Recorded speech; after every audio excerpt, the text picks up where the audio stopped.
സദ്ഗുരു ശ്രീമാത അമൃതാനന്ദമയി ദേവി തിരുവനന്തപുരത്തെത്തുന്നത് നാടിന് തന്നെ ഐശ്വര്യമാണെന്ന് പൂയം തിരുനാൾ ഗൗരി പാർവതിഭായ് തമ്പുരാട്ടി പറഞ്ഞു.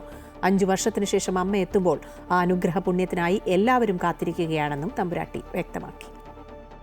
5 വർഷത്തിന് ശേഷം വീണ്ടും ഒരു അമൃതോത്സവം തിരുവനന്തപുരത്തേക്ക് വരികയാണ്. എല്ലാവരും വളരെ സന്തോഷത്തോടെ അമ്മയുടെ വരവ് കാത്തിരിക്കുകയാണ്.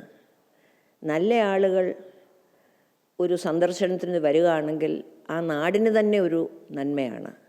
അതുമാത്രമല്ല, അമ്മയെ കാണാൻ വരുന്ന എത്രയോ ഭക്തജനങ്ങൾ അതൊരു സജ്ജന സംഗമവുമാണ്. എല്ലാവിധ ഭാവുകങ്ങളും നേരുന്നു.